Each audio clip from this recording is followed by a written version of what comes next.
Alright, hey guys, welcome to Eagle River Heats and Semis. Eagle River, one of the classic events on the HRL circuit. Definitely going to be fun to watch here on this revamped Eagle River 2.0, just like we did with Mirabilis last year. We're switching it up a little bit for one of our famous tracks. Like to switch up the layout from year to year on some of these old classics just to make it interesting. And I'm letting you know right now, forewarning you, if you were in the other heat, I'm not going to get the video for that. I'm sorry about that. I was having some issues with it, and unfortunately I'm not going to have video for the other heat, so sorry about that. But here we go. Green flag in this heat. Oh, a couple drivers already going down. Looks like that was, I think that was Bean getting cheesed right there.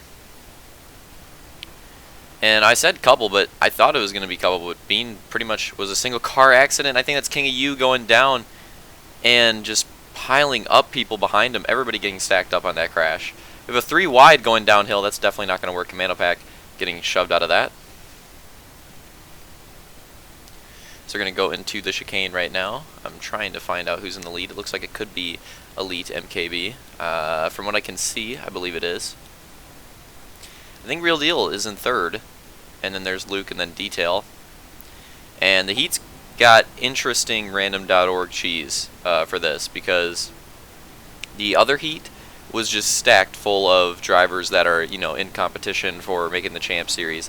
Whereas this heat, you have Real Deal, Luke, and Detail, who, at the same time, you could argue that this heat is stacked in a sense, because those 3 drivers in practice, and as you'll see in this heat, they're probably 3 of the fastest drivers on the track.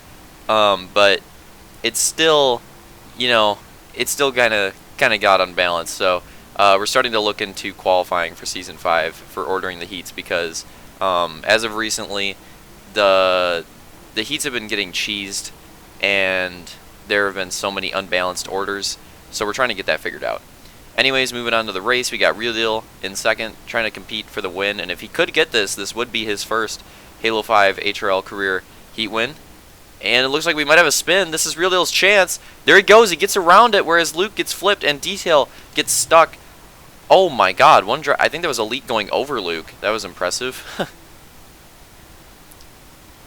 So now it's Killer than Bean than Luke right here. In the lead, it's Real Deal then Detail. And I think Elite could possibly be up there still. Can't really tell at the moment. Oh, there we go. Okay. I think that's Atlantic. So it's going to be an interesting battle now for the semi-transfer spot. If you didn't know, I forgot to mention this, top 4 drivers going to the semi-transfer spot. Also notable as Atlantic goes down and loses a lot of positions, which is going to make this race really interesting, because he was holding up a lot of people. So now that Atlantic is behind all these drivers, the racing is going to be really interesting. Killer goes down, and now it's between Bean and Luke. Well, it's really not between them. I think they have the semi-transfer spots now. Possibly. We'll have to see right here. Waiting to see how they come out of the chicane first. No, that's not true. Okay, so they still have some competition. So right now, oh, Bean goes down, and he's definitely going to have to recover from that. So right now, Luke is competing for third, and Bean is competing for that 4th place transfer spot. Goes around the outside, and it looks like he's going to have it. So I'm going to assume that those top 4, their positions might change, but the top 4 will probably stay the same. Those are likely the fastest drivers in this heat. So the fact that they're up front now, as long as they don't make mistakes, we'll probably see that stay the same. What's going to be interesting is actually the positions behind them, because those drivers have potential of going to the LCQ. And I think I forgot to mention that as well. We had 9 people, if you didn't notice, on the starting grid. So this is going to be our first LCQ night of the season, which is huge. We had 1 LCQ night last season. It's definitely big that we finally got another one this season, because this season's attendance was kind of low compared to last season in the beginning, but it's been going up and up and up and up, and I think we've hit a peak around midway through the season, which is rare. I mean, you usually don't see that in racing leagues. Usually it's the opposite. It starts out very high and continues to go down, down, down, down, down. Ours kind of starts out low, gets pretty high, plateaus, and then goes down a little bit at the end, which is pretty good. I hope we can keep it that way. I hope we can get another LCQ next weekend at the doubleheader, though. That would be amazing, especially if you have drivers getting eliminated from the first race and then waiting, you know, practicing for the second track, trying to get into that one. Oh man, I'm really hoping there's an LCQ. It'd just be awesome. Which is possible because tonight we actually thought that there would be like 8 people. We thought this would be the smallest attendance night of the season. We ended up having the biggest attendance night, so I'm definitely confident going into the rest of the season now, as Real Deal is coming around the corner, and there he takes it. He's going to take his first heat win of his Halo 5 HRL career. That's definitely big for him. Big confidence, especially with the fact that, if you guys remember from the recaps, I've been talking about the fact that Real Deal is one of those drivers that is trying to make a late season run into the Champ Series, and I definitely think he has potential. I definitely think he's fast enough. I don't know if he has enough time. I don't know if he has enough time. If he was racing the whole season, I think he'd be absolutely a Champ Series driver, hands down. But with the amount of time he has, it's kind of questionable. Don't want to put any pressure on him, but definitely all eyes are on him. all eyes are definitely on him in this situation. Can't wait to talk about it in the recap. So here we go with the LCQ.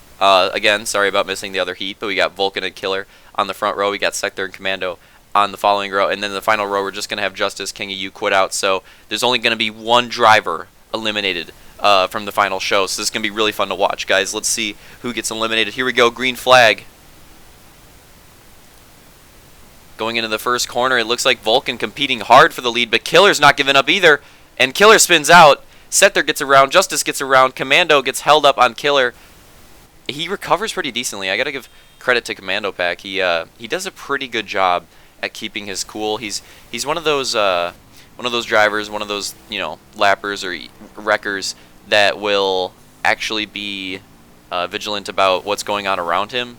He doesn't just, when he wrecks, he doesn't just, you know, drive out in front of whoever. He doesn't throw caution to the wind and completely disregard everything around him. He actually genuinely tries to look out for where others are in the track and try to have, you know, try to be considerate about it.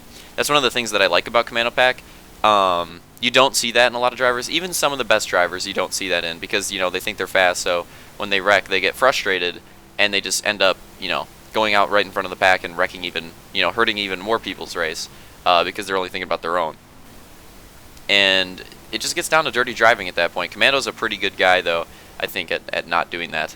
Here we have a battle for second. This is between Justice and Sector. And looks like Justice, with a nice move, is probably going to complete the pass here. Oh no, makes a mistake into the inside wall. Oh, this is going to make the race really interesting. Now we have Sector and Commando battling right there, but Killer is actually the guy getting eliminated at the moment, I believe.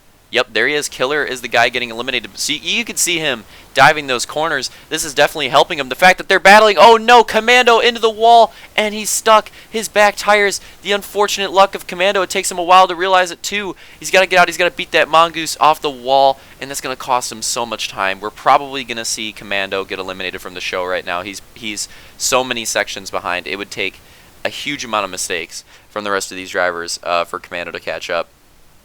And man, I gotta say, I really feel bad for him. That is some horrible, horrible luck. I mean, the chances of you wrecking in such a way that your tires get caught on the back wall like that is so low, so low. The fact that it just happened to him in the LCQ, I genuinely feel bad. Like, this really sucks for Commando. He's one of the, you know, even though he's not one of the top drivers, I really do think he's one of the drivers that works the hardest at trying to improve himself.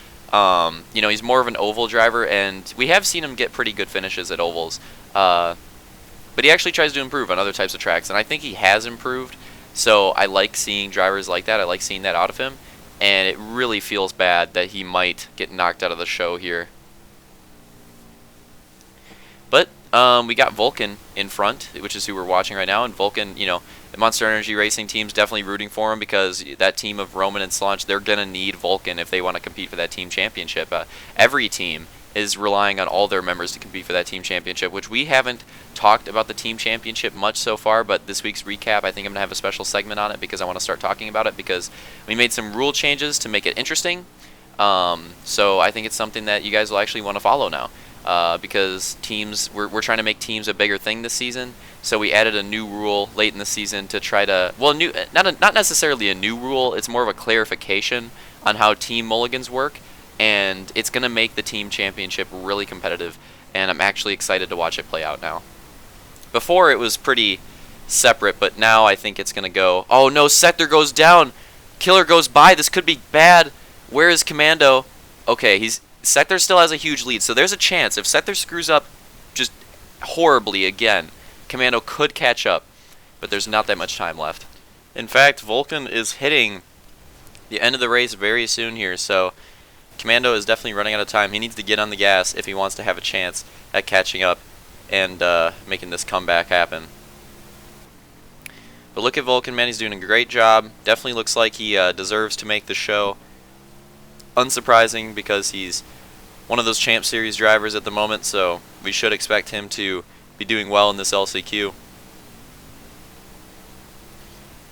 Monster Energy team could definitely use an LCQ win to get all three of their drivers in the show. And here he comes around for the final time. Vulcan takes the W here in the LCQ at Eagle River. Quite a big gap too. So Justice is going to be coming up in second, not that far behind Killer in third. And there we go. Sector is going to come across the line in fourth. And Commando right there in fifth gets eliminated. Feel really bad for him. Vulcan obviously hyped over the win, but Commando on the other hand definitely sad over the loss, but get hyped for the semi. Hello darkness, my old friend, I've come to talk with you again. Alright, here we go with the semi. On the front row, we're going to have Slaunch and Real Deal, two heat winners. Following them up, Roman and Detail in third and fourth. And then right behind them in fifth and sixth is Pancake and Luke. And rounding out the field, we've got Blades and Bean, Double B, seventh and eighth. So, should be an interesting semi here. Have a lot of the fastest drivers on the track at a very tight track, just waiting for the lights to go off. Got someone teabagging them up there. Here we go, we're going green. Banger's honestly one of the most important corners of the start, and it looks like everybody stays pretty clean through it. A lot of the drivers going side by side into the neg camber, which tends to be pretty dangerous, but it looks like they all do it successfully. You can tell that this is some of the best drivers in the lobby right now because of the way that they're staying clean and not wrecking each other so far, which tends to be pretty difficult to achieve on this track, to be honest. Love seeing that fire HRL sign in the corner, literally on fire. I don't know if anybody noticed that, but it's always got the flames going throughout the race. So here we're going to go on board with Real Deal. You have Detail in second, trying to make a move on Slaunch, but not able to complete it just yet. So your current running order is Slaunch first, Detail second, Real Deal third, and Roman fourth. And I think the whole field is actually the same except for Blades and Luke. That's the only position change so far. It is hard to make passes on this track, which is going to make this an interesting semi, because in the semi, you're racing with most of the best people in the lobby, and you don't have that much time to race. So in the semis, you always have to make moves, and you have to make them fast. I mean, having the heat win, having the front row is definitely a huge advantage. I calculated it a while ago, I forget what it is, but I'm pretty sure it's somewhere in the realm of like 90% of semis are won by heat winners. So you definitely want to be starting in that front row, and you know, this track, it's no different. Speaking of which, though, your front row started. Oh, Slaunch spins the tires. Detail's right back on his bumper now, and you got Real Deal still in third. Detail could be trying to make a move. There he goes, deep in the last corner.